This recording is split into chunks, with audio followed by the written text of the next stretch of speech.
भाभी जी।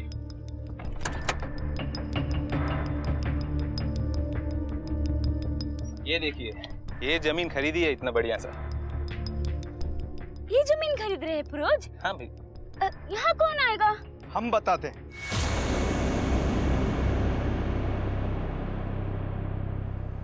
अशफाक, यहाँ से थोड़ी दूर पर है वो जमीन जो तुम्हारे लिए मुकर्रर की गई है। देखोगी तो हैरान हो जाओगी। रघु भाई, ये यहाँ क्या कर रहे हैं? हम यहाँ क्या कर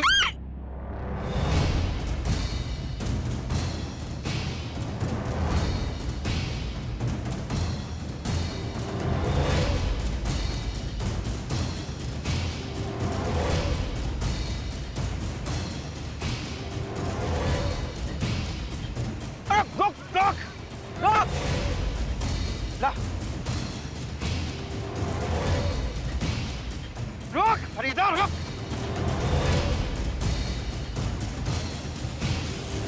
पहचान किसी की बेटी, किसी की बहन, किसी की बीवी, या फिर एक जिस्म जिसे नोचने को तैयार है चील, कौवे और भेड़िए।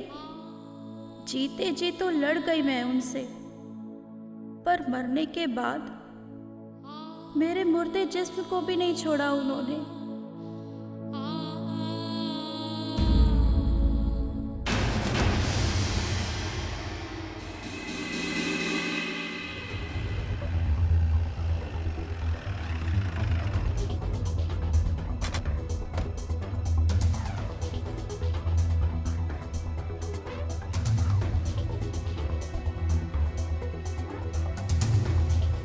देखिए,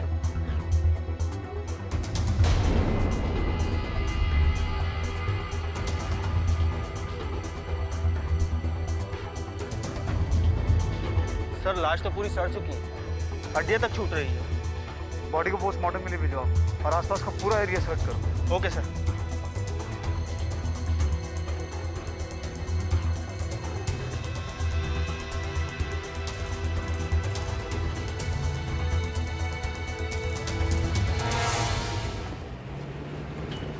लाश करीब 4 से 4.5 महीने पुरानी है। लड़की का कद 5 फीट 7 इंच है और उम्र 22 से 23 के बीच। मौत की वजह? पहले सर पे किसी रोड से वार किया गया था। स्कल टूटी हुई है और उसके बाद गला घोटकर मर्डर किया गया। स्ट्रैंगुलेशन के मार्क्स हैं गले पर। डेड बॉडी के साथ किसी ने बलात्कार किया है। आप श्योर हैं इस बात को लेकर? जी हाँ, क्योंकि प्राइवेट पार्ट्स पे जो हमें इंजरीज मिली है वो एंटीमॉर्टम नहीं, पोस्टमॉर्टम है। सीमेन डिपॉजिट के ट्रेसेस बाहर प्राइवेट पार्ट पर ही हैं, यानी सीमेन यूट्रस तक तो पहुंचा ही नहीं, क्योंकि तब तक तो सेल्स डेड हो गए थे। नमस्कार, आज क्राइम पेट्रोल डायल 100 के एपिसोड में हम आपको दिखा रहे हैं पुंसिया बाजतपुर बिहार में हुए एक घिनौने अपराध की दास्तां। एक 22-23 साल की लड़की की लाश पुलिस को मिली और प्राथमिक जांच से पता चला कि पहले उस लड़की की हत्या की गई और फिर उसके साथ बलात्कार। कोई अपराधी इतना अधम कैसे हो सकता है? कोई ऐसा क्यों करेगा? लाश को ना तो अभी कोई नाम मिला था और ना ही उसकी पहचान हो पाई थी। पुलिस ने आसपास के पुलिस स्टेशन से 4-5 महीने पहले की मिसिंग रिपोर्ट मंगवानी शुरू कर दी। सर सभी पुलिस स्टेशन और थानों से मिसिंग रिपोर्ट हासिल कर ली है। सर मार्च 2015 से अप्रैल 2015 तक कुल 72 लड़कियों की मिसिंग रिपोर्ट लिखाई गई थी। इसमें से 17 लड़कियां वापस आ गई थी, लेकिन 4 का मर्डर हो गया था और उन चारों के हत्यारों के ऊपर केस चल रहा है। सर ये फाइल।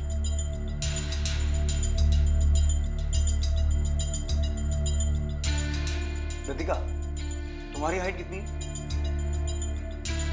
5.3। और पाठक तुम्हारी? Sir 6 feet. तुम्हारी पत्नी की? तकरीबन 5 फीट 3 इंच। पाठक, जिस लड़की की डेड बॉडी मिली है उसकी हाइट है 5 फीट 7 इंच और हमारे यहाँ इतने ऊंचे कद की लड़कियां बहुत कम मिलती हैं। पाठक, एक काम करो, जिन लड़कियों की मिसिंग केस की फाइल अभी तक क्लोज नहीं हुई है उनके परिवारों से पता करो ऐसी कितनी लड़कियां हैं जिनकी हाइट लगभग इतनी है। सिर्फ उन्हीं परिवारों को शिनाख्त के लिए बुलाओ। मुझे लगता है अब इस लड़की का कद ही इस केस को सुलझाने में हमारी मदद करेगा। लाश काफी गल चुकी थी और अब उसकी पहचान हो पाना मुश्किल था। पुलिस ने अनुमान लगाया कि हो सकता है कि लड़की की मिसिंग कंप्लेंट ना लिखवाई गई हो, इसलिए उन्होंने खबरियों के नेटवर्क को काम पर लगा दिया। 5 गांव से 5 लड़कियों के गुमशुदा होने की खबर मिली। लेकिन उनमें से सिर्फ 3 लड़कियों का कद लाश से मैच करता था। अब जांच का दायरा सिमटकर उन 3 परिवारों तक आ पहुंचा था। क्या उनमें से कोई शिनाख्त कर पाएगा इस लाश की? ये चूड़ियां हमें लाश के हाथों से मिली थी। आप पहचानते हैं इसे? आपकी बेटी की है? नहीं साहब, न तो ये चूड़ियां हमारी बिटिया के हैं और न ये लाश। नहीं साहब, हमारी बहन लंबी जरूर थी पर ये नहीं हो सकती। ठीक है, आप लोग जा सकते हैं। वो तीसरी फैमिली का क्या हुआ? सर तीसरी फैमिली एक ड्राइवर की है, नाम है फिरोज।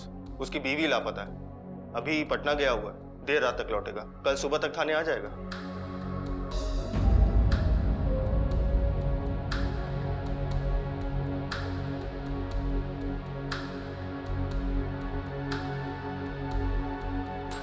नाम क्या है इसका? पता नहीं साहब। तेरी बीवी का जो लापता है? साहब यूं नहीं है। अबे तेरी बीवी का कोई नाम था कि नहीं? फरीदा। कद? इतना होगा साहब, लेकिन ये सब काहे पूछ रहे हैं आप लोग? 4 महीने से लापता है ना तेरी बीवी? हाँ साहब, लेकिन वो लापता नहीं है, भाग गई किसी दूसरे मर्द के साथ। अरे हमारे लिए तो उसी दिन मर गई थी जिस दिन हमें छोड़ के गई वो। अब उसके अम्मी अब्बू जाने और ऊ जाने, हमसे उसका कोई लेना देना नहीं है साहब, हमें माफ कीजिए। कहाँ रहते हैं उसके माँ बाप?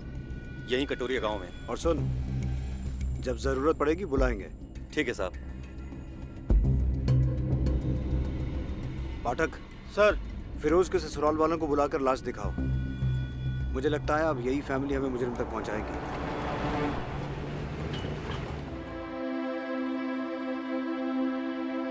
सर। सर मुन्ना। हमने सुना है आपकी बेटी लापता है। आपकी बेटी लंबी थी, लगभग उसी कद की एक लड़की की सड़ी हुई लाश मिली है हमें। हमारी बेटी नहीं होगी साहब। बिना लाश को देखे कैसे कह सकते हो कि तुम्हारी बेटी नहीं है?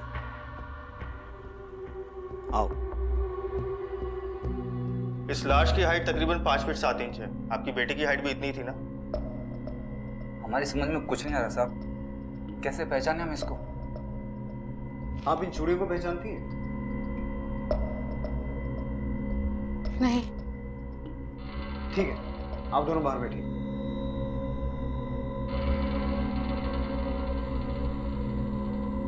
पाठक। सर। इन दोनों को लैब लेके जाओ, इनका डीएनए सैंपल लो और लाश के डीएनए के साथ मैच करवा के देखो। और हाँ, ये लाश जिस बोरी में मिली थी उसके ऊपर एक मार्क था, वो भी पता करो आइडेंटिफाई हुआ है या नहीं। सर।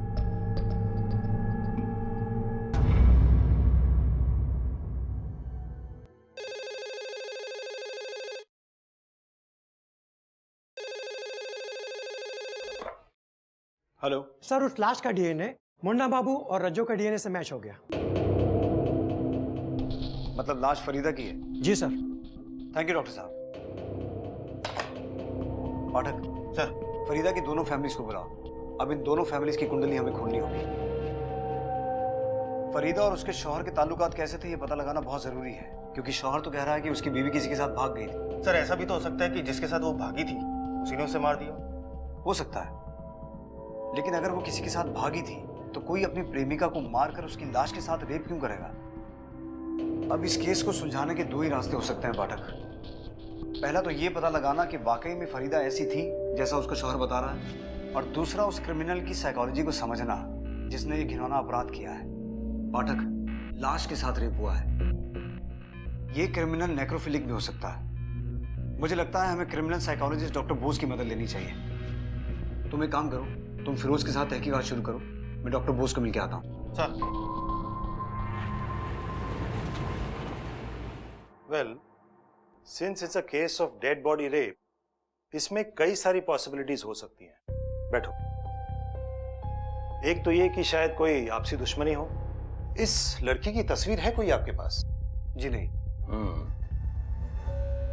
इसकी संभावना बहुत ज्यादा है कि लड़की बेहद खूबसूरत होगी, और यह भी हो सकता है कि कोई उसे पाने की कोशिश करता रहो और अंत में कुछ हासिल होता नजर नहीं आया तो पहले उसने लड़की का मर्डर कर दिया और फिर रेप। कोई दिल जला आशिक ये क्राइम कर सकता है। डॉक्टर बोस, इस केस में ऐसी कोई जानकारी तो नहीं मिली है, फिर भी हम इस एंगल के बारे में गौर जरूर करेंगे। कोई खूबसूरत लड़की अगर ना कहे तो मेल ईगो को चोट लगती है और वो ऐसी हरकत कर सकता है। एक और पॉसिबिलिटी है, लेकिन वो बेहद रेयर है। नेक्रोफिलिया। डॉक्टर बोस, मुझे नेक्रोफिलिया के बारे में थोड़ी डिटेल जानकारी चाहिए। नेक्रोफिलिया मतलब मेंटली इम्बैलेंस लोग जो सिर्फ डेड बॉडीज के साथ ही रेप करते हैं। लेकिन ऐसे लोगों में ज्यादातर औरतों से प्यार पाने की हिम्मत नहीं होती। अपीयरेंस से वो लोग शाय दिखते हैं, औरतों से नजरें भी नहीं मिला सकते, लेकिन अपनी शारीरिक जरूरतों की पूर्ति करने के लिए वो लोग डेड बॉडीज की तलाश करते रहते हैं। ऑर्चुनिस्टिक नेक्रोफिलियक्स। लेकिन ऐसे केसेस बहुत रेयर होते हैं, क्योंकि हमारे यहाँ ज्यादातर डेड बॉडीज को दफनाया नहीं जाता बल्कि जलाया जाता है। डॉक्टर बोस, ऐसा भी तो हो सकता है कि लड़की का खून किसी और ने किया हो और उसके बाद डेड बॉडी के साथ रेप किसी और ने किया हो सकता है। अगर ऐसा है तो आपको एक नहीं दो मुजरिमों को तलाशना होगा। लेकिन इस केस को सॉल्व करने का सबसे अच्छा और आसान तरीका है विक्टिम के बारे में जानना, विक्टिम की पर्सनालिटी के बारे में जानना, क्योंकि विक्टिम की हिस्ट्री ही आपको क्लू दे सकती है कि उसे किसने मारा होगा। इसका मतलब है हमें शुरुआत वहां से करनी होगी जहां से फरीदा की कहानी शुरू हुई, उसके अपने माता पिता के घर से भागने से नहीं, बल्कि तुम्हारी बीवी फरीदा की है। और बड़ी हैरानी की बात है कि उसको मारने के बाद उसकी लाश के साथ रेप हुआ है। रेप हुआ? तो नहीं तो होना ही था। अच्छा हुआ मर गई, जीते जी तो मार ही डाला था ना उसने हम लोगों को। कोई नहीं सोचा था कि वो ऐसी निकलेगी। फिरोज, तुम फरीदा को कब और कहां मिले थे? सर, एक दिन की बात है, हमारी गाड़ी खराब हो गई।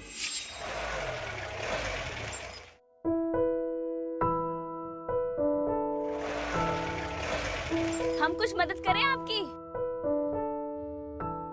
अरे आप क्या मदद करेंगे हमारी? अरे आप गाड़ी स्टार्ट कीजिए, हम धक्का लगाते हैं। क्या बात कर रही हैं? अब आप धक्का देंगी? अरे काहे हम धक्का नहीं लगा सकते? अरे लड़की है पर कमजोर नहीं। चलिए आप गाड़ी स्टार्ट कीजिए, हम धक्का लगाते हैं। देखते हैं। चलिए,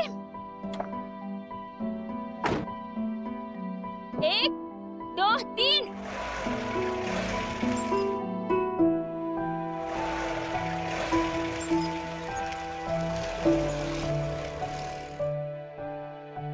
देखा, निकल गई ना। भाई मान गए आपको। सुनिए, कहीं जाना है तो चलिए छोड़ दें।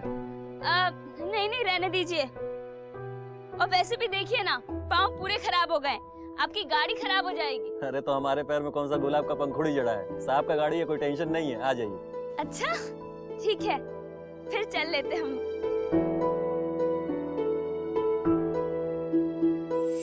बस साहब, उसमें कुछ बात तो थी कि हमारी गाड़ी के पहिए उसकी घर की ही तरफ घूमने लगे। हम दोनों मिलने लगे, इश्क हो गया था साहब उससे। एक दिन हम दोनों ने भाग कर निकाह कर लिया। हम दोनों बहुत खुश थे एक दूसरे के साथ। उसे अपनी लंबाई पे बहुत गुमान था।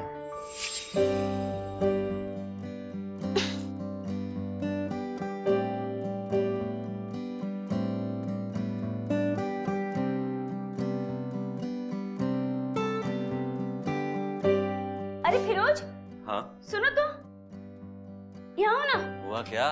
इतना काहे शर्मा रहे हो? हाँ, बीवी है हम तुम्हारी, कोई परोसन नहीं। अरे लेकिन काम का है। बस यहाँ खड़े रहो, काम कुछ भी नहीं है। चुपचाप खड़े रहो और निहारो कि तुम्हारी बीवी कैसे पंखा साफ करती है। जो काम हाथ छुप छुप के कर रहे हो ना, तो यहाँ पर करो। क्यों? हाय अल्लाह, ये तो देखा ही नहीं हमने। 1 फुट नाटे रह गए तुम हमसे। लगता है तुम्हारी अम्मी तुम्हें बचपन में दूध कम पिला रही। अच्छा जी, अभी बताता हूँ। अरे नहीं। सुनो, अब बताओ, किसकी अम्मा ने कम दूध पिलाया? सिर्फ 2 इनसे चूक गए हम, वरना हमारे शौहर हमसे नाटे होते। गलत आदमी से दिल लगा बैठे ना। तुमने ना जरूर कोई चीटिंग की होगी हमारे साथ। चीटिंग तो वो कर रही थी हमारे साथ। घर वालों से लड़ाई लेके निकाह किए थे उसके साथ, अपनों से दुश्मनी मोल लिए थे। बदले में उसने कहा दिया, धोखा। घर छोड़ के भाग गई किसी यार के साथ। फिरोज, क्या लगता है तुम्हें, किसके साथ भागी होगी तुम्हारी बीवी? पता नहीं साहब, पता नहीं किस किस के साथ चक्कर चला रही थी। अरे हमारी तो इज्जत ही मिट्टी में मिला के गई। अब कहाँ मुंह दिखाएंगे साथ वालों को। ठीक है, तुम फिलहाल जा सकते हो। पाठक सर, इस फरीदा को समझने के लिए अब उसके माँ बाप से मिलना होगा, क्योंकि शायद उनसे मिलने के बाद इस किरदार का कोई दूसरा पहलू सामने आए।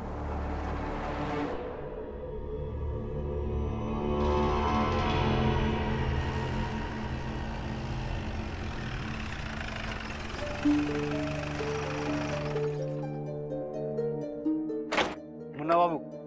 हाँ साहब। आपकी बेटी अब इस दुनिया में नहीं है। जो लाश आप लोगों ने देखी थी उसका डीएनए आपके डीएनए के साथ मैच हो गया है। इसका मतलब वो लाश फरीदा की ही थी।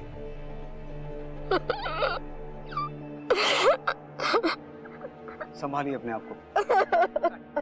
मुन्ना बाबू, हम आपकी बेटी के कातिल को ढूंढ रहे हैं और इस काम में हमें आपकी मदद चाहिए। हमने आपको पहले बताया नहीं, लेकिन आपकी बेटी का पहले कत्ल हुआ और फिर उसकी लाश के साथ किसी ने जबरदस्ती की, बलात्कार किया उसके साथ। आपको किसी पर शक है? कोई अंदाजा है कौन हो सकता है जो आपकी बेटी के साथ ऐसा घिनौना अपराध कर सकता है? नहीं साहब, सच कहें तो हम हमारी बेटी के बारे में कभी समझ ही नहीं पाए। बड़ी उम्मीद थी उससे, किस बाप को नहीं होती। पर एक दिन वो भाग गई किसी के साथ। बाद में पता चला कि उसने शादी कर ली है। दोनों कहीं अलग रहने लगे। लड़के का नाम फिरोज था। फिर फिरोज के माँ बाप ने भी उन दोनों का रिश्ता कबूल कर लिया और फिरोज अपने खानदान के साथ ही रहने लगा। हमें लगा कि हमारी बिटिया खुश है वहां। ईद का मौका था, हम दोनों बिटिया की ससुराल गए। लीजिए, मुंह मीठा कीजिए, आपकी बेटी फिर से भाग गई। अरे वैसे भी आप लोगों को तो अपने आप पर फक्र होना चाहिए। अरे ऐसा क्या सिखाया है आप लोगों ने? ऐसे कौन सी परवरिश दी है अपनी बेटी को? कोई भी चाहने वाला मिला नहीं कि वो भाग जाती है। अरे फरीदा की अम्मी, आप क्यों सर झुका रही हैं? अरे खाइए, मिठाई खाइए। अरे अम्मी, थोड़ा भी जाने दो। छोड़ो क्या मुन्ना बाबू, आपने तो ऐसी बहू दी कि तमाशा देखने के लिए मेला जाने की जरूरत ही नहीं पड़ी। हमको ही तमाशा बना के गई वो। ये ऐसे बुत बने क्या सुन रहे हैं? चलिए निकलिए, दफा होइए यहाँ से। चलिए उठिए। लड़की के माँ बाप थे हम, शर्म से सर झुकाकर लौटा। बुरा मत मानिएगा, लेकिन जब फरीदा आप लोगों के साथ यहाँ रहती थी शादी से पहले, तब उसका किसी के साथ कुछ? नहीं साहब, हमारी बेटी ऐसी नहीं थी। हाँ, वो बहुत हंसी मजाक करती थी। वो कद में लंबी थी ना, इसलिए जो भी लड़के उससे कद में छोटे थे ना, उनका बहुत मजाक उड़ाया करती थी। पर हमारी बेटी ऐसी नहीं थी। आपकी बेटी और फिरोज के बीच मोहब्बत थी, फिर उनकी शादी भी हो गई। फिर अचानक ऐसा क्या हुआ कि? ये तो हमारी भी समझ में नहीं आ रहा साहब। 1-1.5 साल में ऐसा क्या हो गया कि वो भाग गई? आपके पास आपकी बेटी की कोई तस्वीर तो होगी?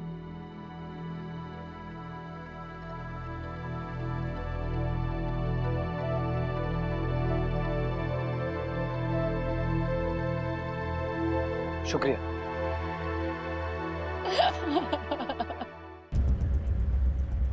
जैसा कि डॉक्टर बोस ने कहा था, लड़की वाकई खूबसूरत है। ऐसा लगता है ये खूबसूरती ही इसकी दुश्मन बनी होगी। बहुत चाहने वाले होंगे इसके। सर, कोई दिलजला आशिक भी तो हो सकता है इसके पीछे। इसके शौहर को जरूर पता होगा कि कौन इस पर मर मिटने को राजी था और कौन इसे मार के मिटाने को। पहली बार तो उसने साफ साफ जवाब नहीं दिया, लेकिन अब वही हमें बताएगा कि इसके कितने आशिक थे और कौन कौन था। फिरोज, ये तो तय है कि तुम्हारी बीवी का खून किसी दिलजले आशिक ने किया है। साहब, कहा जाने कितने दिल जले आशिक थे उसके।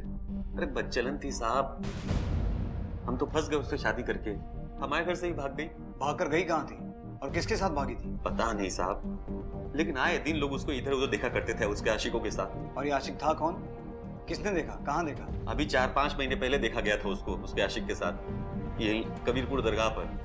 रघु भैया ने देखा था उसको, दौड़ के आए और हमको बताया, लेकिन जब तक हम लोग वहां जाते निकल चुके थे दोनों। रघु भैया कौन है? हमारे गांव में रहते हैं। कहीं उसी की नजर तो नहीं थी फरीदा पर? अरे नहीं साहब, बहुत अच्छे आदमी हैं, बड़े भाई के जैसे हैं हमारे निकाह में बहुत मदद किए थे। पाठक, दरगाह पे जाके पता करो, पता तो चले ये सच बोल रहा है या झूठ। सर,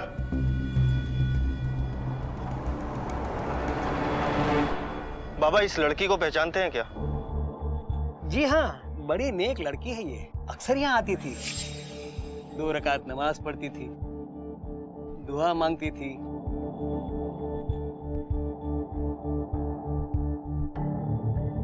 गरीबों को खाना खिलाती थी।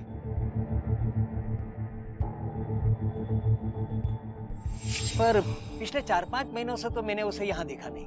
पर हमारी जानकारी के हिसाब से तो वो यहाँ किसी के साथ आती थी। जी, अपने शोहर के साथ आती थी या फिर अकेले। इसे पहचानते? जी हाँ, यही तो उसका शोहर है, फिरोज नाम है इसका। अच्छा बाबा, कभी किसी और के साथ आई थी यहाँ? परवरदिगार की कसम, वो वैसी औरत नहीं थी, ये एकदम पाक दामन औरत है वो। शुक्रिया। सर ये फिरोज झूठ बोल रहा है। इसकी बीवी दरगाह तो जाती थी, लेकिन या तो इसके साथ या फिर अकेले, कभी किसी और के साथ नहीं गई सर। और सर 4 महीने से तो वो दरगाह गई नहीं। वे झूठ बोलकर गुमराह कर रहा है तू। साहब हम काहे गुमराह करेंगे आपको? राजेश, रॉकी, सलीम, बबलू, समीर, इन सबके साथ चक्कर था उसका, और कहा जाने कितना चक्कर था। ये जिन लौड़ों के तूने नाम लिए हैं, कहाँ मिलेंगे? सर ये फिरोज कहीं हमें गोल गोल तो नहीं घुमा रहा? पाठक, एक औरत का मर्डर करके उसकी डेड बॉडी के साथ रेप करने वाला आदमी कोई सिंपल आदमी तो नहीं होगा ना? सर आपका शक कहीं फिरोज पर तो नहीं? हाँ सर, उसके पास मोटिव है, वो उसका मर्डर कर सकता है, लेकिन लाश के साथ रेप? अगर मुजरिम कोई मानसिक रोगी है तो उसका कोई क्रिमिनल रिकॉर्ड भी होगा। सर लेकिन फिरोज का तो किसी भी पुलिस स्टेशन में कोई क्रिमिनल रिकॉर्ड नहीं है। और वो 5 लोग, राजेश, सलीम, समीर, रॉकी और बबलू, देखते हैं अब इन 5 की कुंडली में क्या निकलता है। सर एक बात और, सर जिस बोरे में लाश मिली थी उसके डिटेल्स लेने के लिए मैंने मिश्रा जी को भेज दिया है।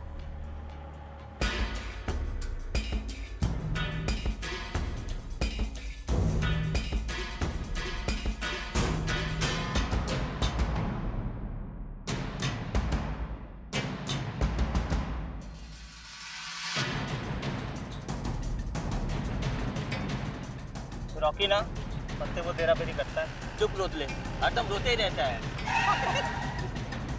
अरे पुलिस साहब पत्ते खेल रहे थे, जुआनी खेल रहे थे हम लोग। सिखा मत। राजेश कौन है? ये सर। तूने फरीदा को आखिरी बार कब और कहाँ देखा था? सब फरीदा भाभी को उनके घर पे। भाभी बोलता है, तेरा चक्कर था ना उसके साथ? अरे नहीं साहब, अम्मा कसम, हमने तो बस एक बार उनके हाथ की बनाई फिरनी खाई थी, बस उसके बाद तो मैंने देखा भी नहीं साहब। जब से वो गायब हुई तब से कहीं देखा? नहीं साहब, कहीं नहीं देखा। राजेश झूठ मत बोल, फिरोज ने हमें बताया कि तू उससे मिलता था। साहब वो झूठ बोल रहा है, सारा हमको वो। तुझी को क्यों फंसा रहा है? कोई तो वजह होगी ना। गायब होने से पहले उसको मैं फिरोज के साथ लड़ते हुए देखा था। हमारे वजह से घर में कौरा मचा है, हमारे वजह से? मत खुलाओ तुम हमारा। अरे तो तू ही बता ना, वही रात कव्वाली जाने के लिए क्यों मिली जब हम घर पे नहीं थे? किसके साथ गई थी तू? जब तुम साहब के साथ में गाड़ी लेकर जाते हो, रात कहाँ बिताते हो ना, एक मालूम नहीं है क्या हमें? अशफाक भाई सब किससे बताया तुम्हारे? कूड़ा तू खाती है और उंगली हमारी तरफ उठाती है।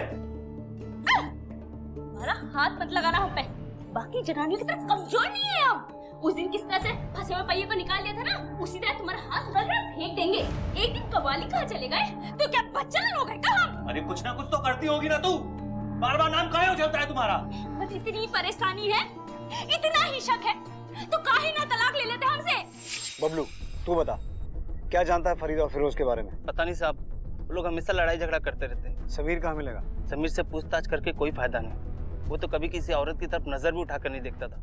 उसका किसी साथ क्या चक्कर होगा साहब? पाठक सर, समीर को उठा के लेके आओ और इन सबका पार्सल थाने भिजवाओ।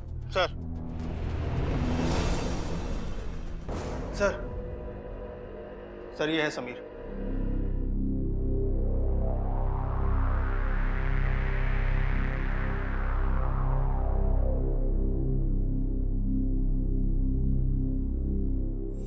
अपीयरेंस से वो लोग शायद दिखते हैं, औरतों से नजरें भी नहीं मिला सकते।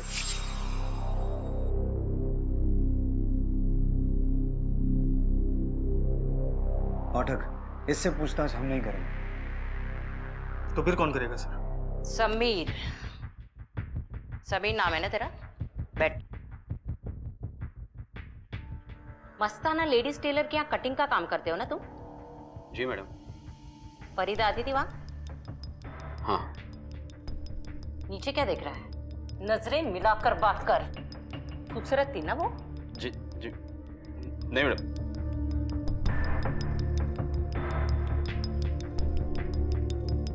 खूबसूरत है, दिल तो आ ही गया होगा ना? जी मैडम, मेरा मतलब नहीं मैडम, बहुत डर लगता था, बहुत मजा करती थी। गुदगुदी होती थी अंदर?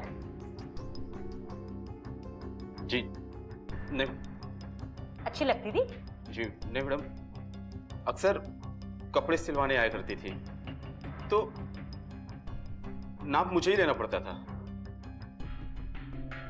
डॉक्टर बोस ने जैसा कहा था ये बिल्कुल वैसा ही है। और बहुत छेड़ती थी। एक दिन वो मेरे दुकान पर आई। अरे कैसे हो लाजू जी? अच्छा लाजू जी, अब एक काम करिए, फटाफट से हमारा माप ले लीजिए। वो कहा है ना सलवार कमीज सिलवानी है। जी वो मास्टर जी नहीं है। अरे मास्टर जी नहीं है तो क्या हुआ, आप तो है ना, जल्दी से माप ले लीजिए हमारा। वो आपने वो फिल्म देखी है जो नई आई है, ओ ऐश्वर्या राय की? हाँ, उसमें कैसी कुर्ती सिली है, बस डिट्टो ऐसी सिलवानी है हमें।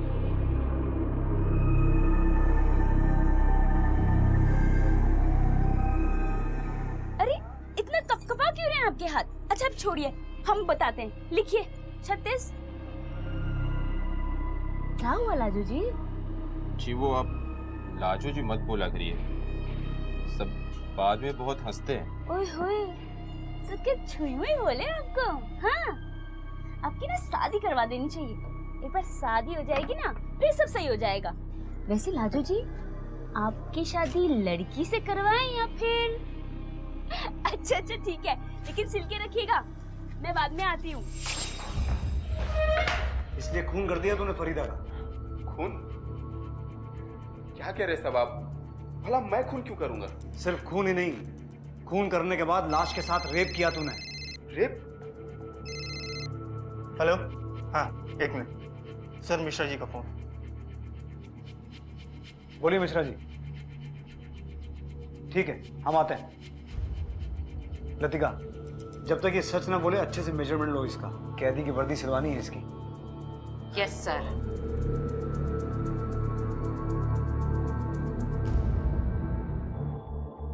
जी सर, ये बोरी तो हमारे यहाँ की है, लेकिन इसमें लाश कैसे आई ये मैं कैसे बता सकता हूँ?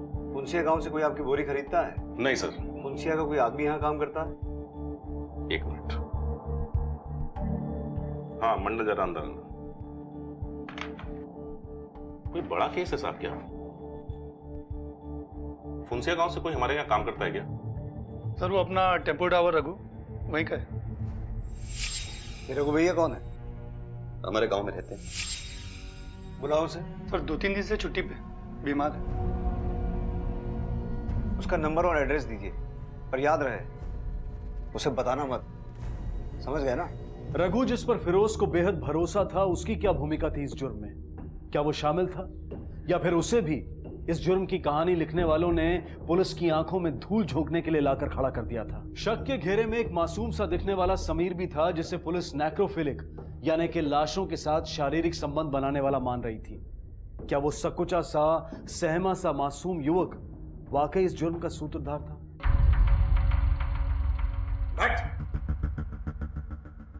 और क्या क्या किया रघु ने तेरे लिए? सिर्फ लाश फेंकने के लिए बोरी का इंतजाम किया था या खून में शामिल था वो? क्या कह रहे हैं साहब आप? हम काहे करने लगे खून? रघु भैया ने तो निकाह के वक्त हमारी काफी मदद की थी, वो काहे करेंगे खून? देख फिरोज, तेरी उल्टी गिनती शुरू हो चुकी है। तूने क्या कहा था?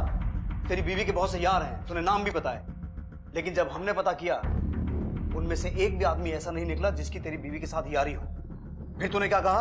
तेरी बीवी दरगाह जाती थी किसी के साथ। तेरी बीवी जिस दिन से गायब हुई है वो दरगाह गई नहीं। पर साहब। चुप! क्या कहा था तूने? तेरी बीवी के साथ झगड़े होते थे, तलाक तक बात पहुंच गई थी। नहीं, तू अपनी बीवी पर बदचलन होने का इल्जाम लगा रहा है। पर साहब अशफाक भाईजान ने ही ये बात हमें बताई थी, एक बार नहीं कई बार, कि उसका एक के साथ नहीं कईयों के साथ चक्कर है। तूने जिस जिसका नाम लिया हमने सबकी कुंडली निकलवाई है, एक भी आदमी उसमें शामिल नहीं है। झूठ बोल रहे हैं साहब, ऐसी बात भी कोई कबूल करता है क्या? एक बात बता, तूने अपनी बीवी को देखा कभी किसी के साथ? नहीं साहब। फिर? लेकिन अशफाक भैया ने तो देखा, रघु भैया ने तो देखा। अबे तेरे भैया कहेंगे कि तेरा कान कौवा ले गया, तू कौवे के पीछे दौड़ेगा क्या? पाठक चल, इसके प्यारे भैया अशफाक को उठा के लेके आ। ये केस अब इन दोनों पे खत्म होगा। और याद रखना फिरोज, बहुत घिनौना अपराध हुआ है, एक लाश के साथ रेप हुआ है।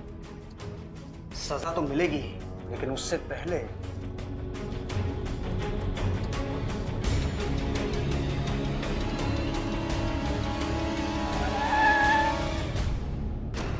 चल अशफाक खड़ा हो। अरे साहब, तेरी हजामत हम बनाते हैं। अरे साहब, लेके चल।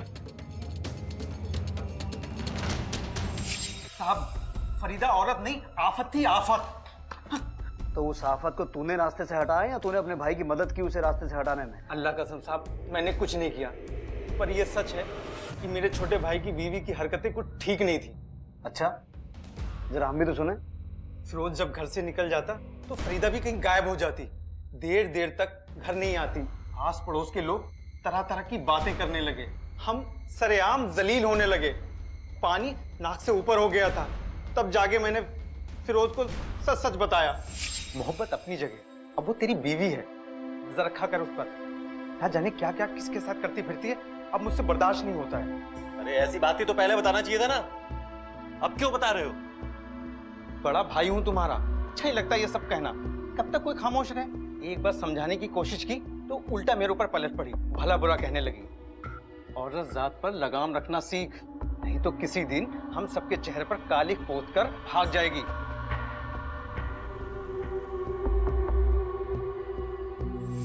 साहब, मैंने फिरोज को कई बार आगाह किया, सब लोगों ने देखा। घर से भागने के बाद बेहयाई से सर उठाकर घूम रही थी। क्या करता साहब, सब कुछ अपने भाई को बताना पड़ा। भाई ने कहा तो सच, बीवी ने कहा तो झूठ। ऐसी बात नहीं है साहब, आपको पता नहीं है, अशफाक भाईजान नहीं रहते तो हम कभी घर वापस नहीं आ सकते थे। तो भाई का कर्जा तूने ऐसे चुकाया, बीवी की जान लेकर। लेकिन एक बात बता फिरोज, लाश के साथ बलात्कार करते हुए तुझे घिन नहीं आई? क्या बात कर रहे हैं साहब आप? हम इतने गिरे हुए नहीं कि मुर्दे के साथ, और ना ही अशफाक भाईजान इतने गिरे हुए हैं। जरूर उस फरीदा का कोई ना कोई आशिक रहा होगा जिसने उसके साथ ये सब किया होगा। अरे उस घोड़ी को हम लगाम कस ही नहीं पाए, खून क्या करेंगे? और रही अशफाक भैया की बात, अरे उनके पीछे तो खुद ही दौड़ी थी मारने वो। अरे फिरोज, ये कहाँ है? जब कल रात हम घर पे नहीं थे, कहाँ थी तू? काहे बौखला रहे हो इतना? कव्वाली सुनने गए थे। किसके साथ गई थी कव्वाली सुनने? जैसे अपने घर से भागी थे, हमारे साथ किसी और के साथ भागने का इरादा है क्या तेरा? फिरोज, जबान संभाल के बात करो। आवाज नीची, शौहर है हम तेरे। बहुत कुछ बताया अशफाक भाईजान ने तेरे बारे में। हाँ तो जाके कह दो अपने अशफाक भाई से। हाँ, बीवी हम तुम्हारे, निगाह की है तुम्हारे साथ में। कोई घर में पड़ा हुआ पैजामा नहीं कि 4 दिन वो पहने 4 दिन तुम। अशफाक! अरे बाप रे! अब आपको यकीन नहीं आता तो बबलू से पूछ लीजिए। बबलू ने जो बताना था बता दिया है। अब तो सिर्फ ये बता, तूने अपनी बीवी को मारा क्यों? जिसकी कसम खिलानी है खिला लीजिए साहब, हमने खून नहीं किया। अरे एक तो थप्पड़ जरूर मारा है उसको जब गुस्सा मगज पे चढ़ जाता था। अरे भाई को गाली देगी तो गुस्सा नहीं आएगा का? तो तू फरीदा के बारे में अफवाहें फैला रहा था और अपने भाई के मन में शक के बीज बो रहा था। नहीं साहब, मेरा छोटा भाई तो मेरे बेटे जैसा है साहब। नहीं साहब, नहीं। क्या बे, हम कंचे खेलते हैं और तू हमारा बड़ा भाई है जो हमें घुमाएगा? नहीं साहब, हम तो छोटे लोग हैं, हम क्या घुमाएंगे। लेकिन हम सच बता रहे हैं, आस पड़ोस में तरह तरह की बातें होने लगी तो किसी का भी दिमाग खराब हो जाता। यहाँ तक तो हमने फिरोज को कई बार समझाया, भाई ठंडे दिमाग से काम ले। इसका मतलब ये हुआ कि फरीदा का खून तूने नहीं, तेरे भाई ने किया है।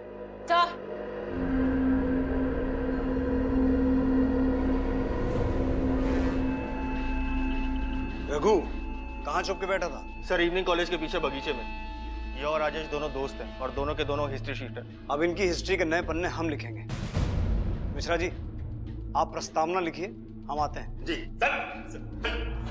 लतिका जी, समीर को जाने दो। जी सर। पाठक सर, अब इस केस का असली मुजरिम हमारे हाथ में है। अशफाक, फिरोज, राजेश या रघु, या फिर ये चारों।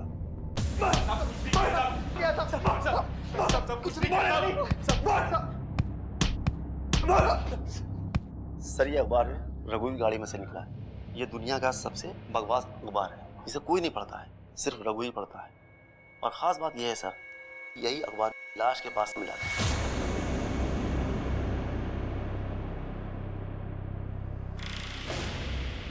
बोलो, क्यों मारा फरीदा को? साहब हमने नहीं मारा साहब। बोलना रघु। साहब हमने तो सिर्फ लाश को ठिकाने लगाने में मदद की थी साहब, और कुछ नहीं। अगर तुम दोनों ने फरीदा को नहीं मारा तो किसने मारा है? लाश के साथ रेप किसने किया? What?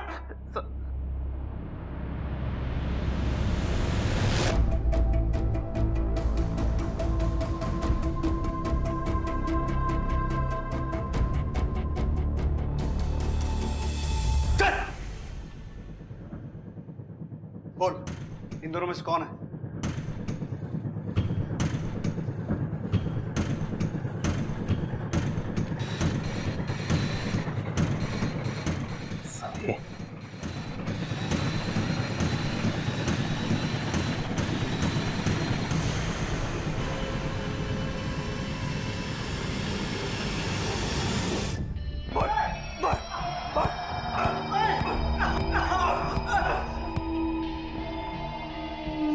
अब बोलेगा भी?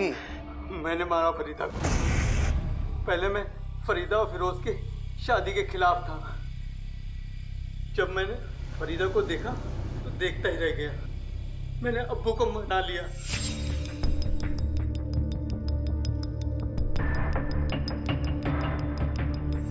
और तुरंत उन दोनों को घर ले आए। मैंने सोचा फरीदा मेरे इस एहसान का बदला चुकाएगी, मुझे करीब आने देगी, लेकिन ऐसा नहीं हुआ। एक दिन मौका पाकर मैंने पीछे से उसे दबोच लिया। अरे फिरोज, अशफाक, अरे कब? देखो मैं तो आज सबक सिखाती हूँ बराबर से। तेरी तो देती हूँ मैं। बदतमीज। अरे आज तो मैं छोड़ूंगी नहीं। उसने लोगों के सामने मुझे खदेड़ खदेड़ कर मारना चाहा। पागल हो गई है। अरे रुक, कहाँ जा रहे भाग के? हाँ? पगला गई। अरे रुक, अरे रुक, पकड़ के मार। रुक, कहाँ जा रहे?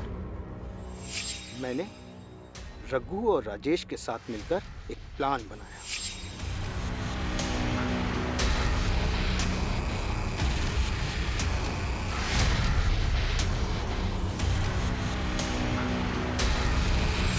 उसे रघु पर बड़ा यकीन था। रघु को उसके पास भेजा। भाभी जान, अस्सलाम वालेकुम। वालेकुम अस्सलाम। आइए भाई। और भाभी जी, आपको एक खुशखबरी देना चाहते हैं। हाँ बताइए। तो फिरोज भाई है ना, फिरोज भाई ने घर बनाने के लिए एक जमीन खरीदी।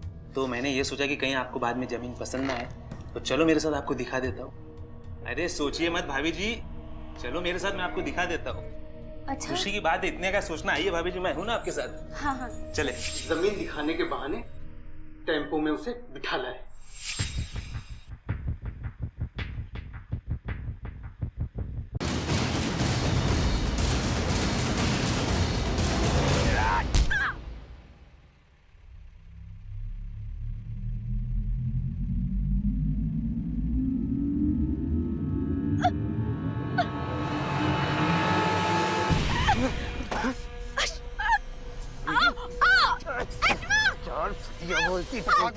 नाटी फटी थी कमीने, हैं? 4 फुटिया बोलते हाँ नहीं छोड़ेंगे।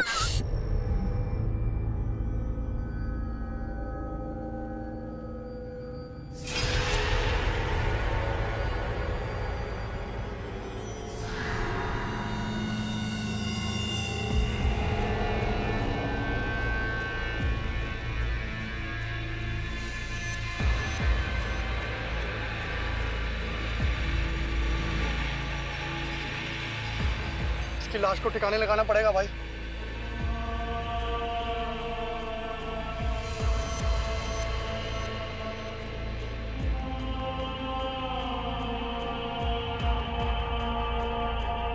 कितनी जिल्लत सही थी, इतने ताने सुने थे नौटे होने के, दिमाग सुलग उठता था। सामने तो लाश पड़ी थी साहब, लेकिन दिमाग में जीती जागती फरीदा। हमने अपना आपा खो दिया और ले लिया बदला अपनी हर तौहीन का।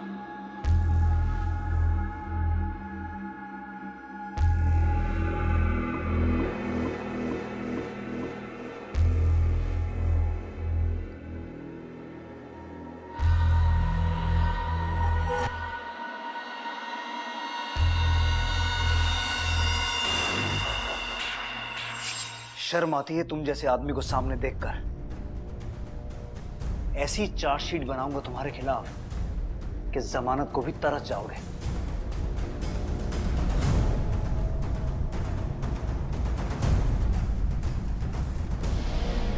रघु, राजेश और अशफाक पुलिस की हिरासत में हैं। चार्जशीट दाखिल हो चुकी है, लेकिन अदालत की कार्रवाई शुरू होनी अभी बाकी है। इस केस से कुछ सवाल मन में खड़े होते हैं। अगर कोई मर्द या औरत बेहद खूबसूरत है और आप उसे चाहते हैं पर हासिल नहीं कर सकते, तो क्या ये वाकई आपकी हार है? क्या हमें किसी की व्यक्तिगत स्वतंत्रता का सम्मान नहीं करना चाहिए? और खूबसूरती कोई बाजार में उपलब्ध वस्तु नहीं है जिसे हम जब चाहे खरीद लें, और अगर खरीद ना सकें तो फिर उसे लूट लें। फरीदा के प्रति अशफाक की लालसा ही इस जुर्म की जड़ थी, जिसने ना सिर्फ एक घिनौने जुर्म को जन्म दिया, बल्कि अशफाक ने अपने भाई की शादीशुदा जिंदगी भी तहस नहस करके रख दी। ऐसी भावना, ऐसे विचार जिस दिन भी मन में जागे, उन्हें फौरन मन में ही मसल देना चाहिए, क्योंकि जुर्म पहले मन में पैदा होता है और फिर हकीकत में। मन की इस मैल पर नजर रखना बेहद जरूरी है। अब मैं अनूप सोनी आपसे विदा लेता हूं। फिर मुलाकात होगी अगले एपिसोड में एक और चौंका देने वाले केस के साथ। तब तक अपना और अपने परिवार का ख्याल रखें और देखते रहें क्राइम पेट्रोल डायल 100। सबक एक को, सीख हम सबको।